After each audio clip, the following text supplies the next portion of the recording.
and welcome to Coping with Donald. Today's Coping with Donald is a special request by my brother, so that's good because I'll at least get one view. He wanted me, being that he lives in Maryland, to talk about Governor Wes Moore. And I will tell you what I found. There isn't a heck of a lot of information on Governor Wes Moore. I couldn't find any anyway. But Wes wants to increase the taxes for the state in 2025, the income tax. Now, keep in mind, I come from Florida. We don't have a state income tax here. The best part about not having a state income tax is you don't have to file a tax return, which is really nice, okay? Florida relies on tourism a lot, aka Disney and Universal Studios, to generate a lot of sales tax for the state of Florida. Unfortunately, with the federal government, well, we're going to have to see what happens, because with the federal government pissing off Canadians, we are going to have a lot less sales tax revenue for 2025 versus 2024. However, in Maryland, of course, they don't have Disney World in Maryland. And they have to go through a system that many states go through to fund their government. Maryland is known for having high taxes anyway. It looks to me as if, and I'm on the wrong side of the page, of course, but the sales tax is roughly 6%, and that's about what we have in Florida. Remember, it goes up or down based on localities that have voted in their own sales tax on top of whatever the state has. Over here, we voted in an extra 0.5%, I think, to buy up certain lands to preserve them, or it might be to fund education, too. There's a special one in right now. They usually have expiration dates, and then they have to go to the vote of the people again. But Maryland also has roughly, if you make, after your deductions, if you make any kind of money at all, you're basically going to be paying 5% of your income. And Maryland is, of course, near Washington, D.C. So to live in Maryland, you, of course, have to have a pretty good income, because you're going to have a more expensive house than in many areas of the country.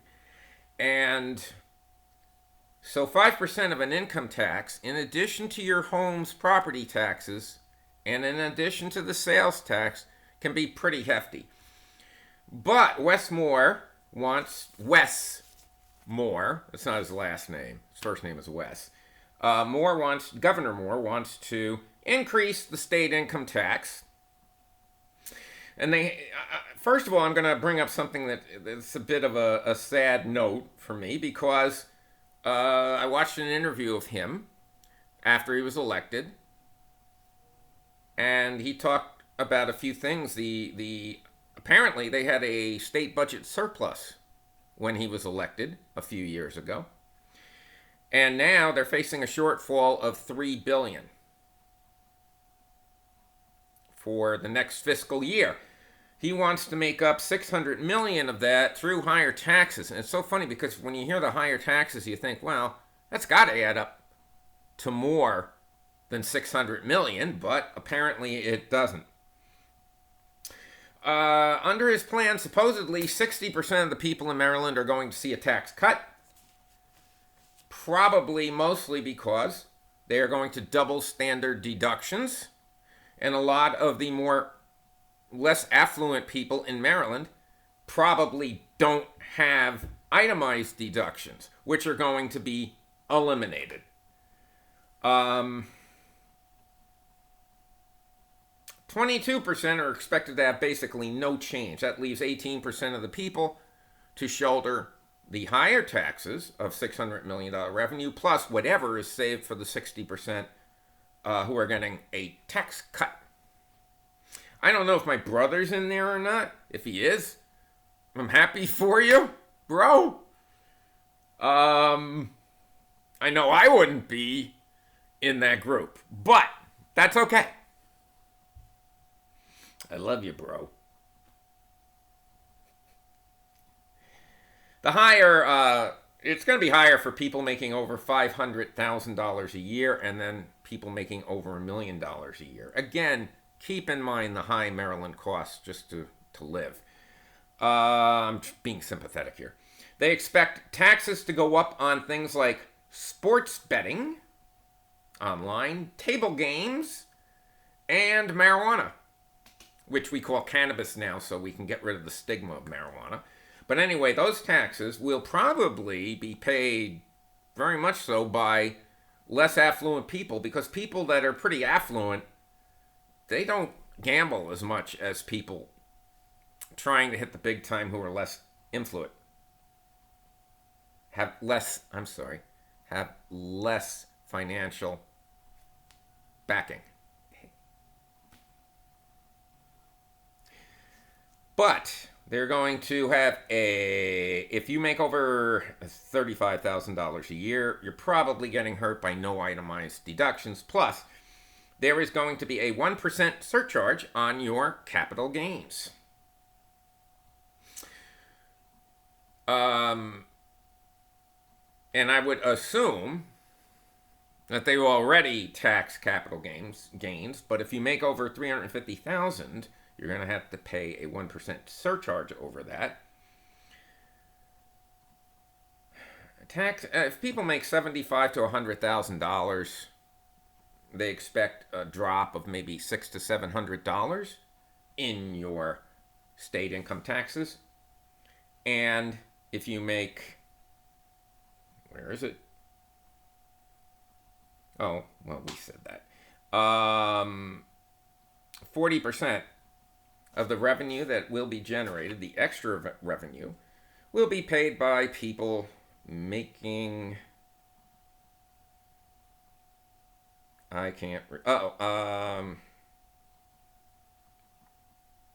people less than $500,000 in total.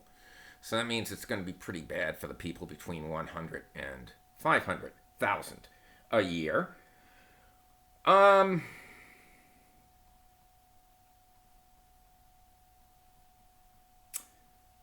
And as I said, the worst part is turning the surplus into a deficit, because he talked a lot in that interview about, Governor Moore talked a lot about bringing new economic opportunities to Maryland, etc., growing Maryland, etc. And to be honest, in the couple of years since that election, the economy improved. I know you guys don't feel that way. All right? But that was the end of the year where we had the 7 or 8% inflation. And since then, it's been like, what, 4% a year? And there's more jobs out there. That's what they keep telling us. They grew more jobs than ever. So if Maryland went from a surplus to a deficit, I would wager that they did not grow the economic opportunity in the state the way the governor-elect of 2022 had hoped, which is, you got 2 years, Wes, to kind of turn it around, because that's not good.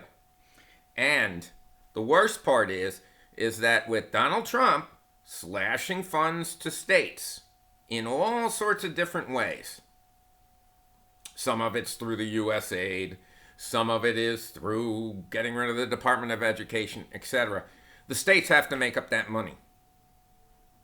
The states have to make up that money, or not supply any services to people. That's the only choice they're going to have.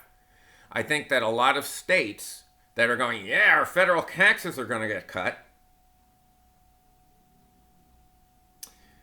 a lot of those states are going to have to generate more revenue from its people. At the same time, even though the federal government says, oh, we're finding all this waste and we're going to take the money back, etc., The Republicans are trying to increase the debt ceiling by $4 trillion. $4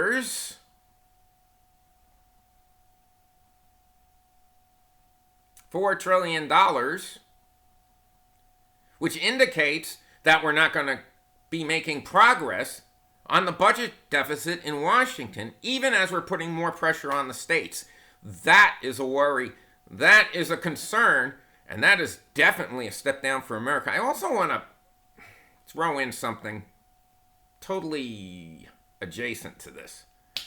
But do you remember? I mean, when we talk about people on drugs and people with fentanyl and all that, do you remember and school shootings? Remember how everybody says, oh, mental health must be addressed. Mental health of Americans must be addressed. I don't think any extra money is coming for mental health for Americans. I don't see that in what's happening to the federal government and what's happening to the state governments. I don't see that happening, and that will be another contributing factor in the problems that we face. If we're so worried about fentanyl, then why are we making conditions so bad people will turn more towards fentanyl? All right, that's it from here on this special edition of Coping with Donald, where we coped with Wes. We're not that happy with Wes either. My brother is especially not happy with Wes.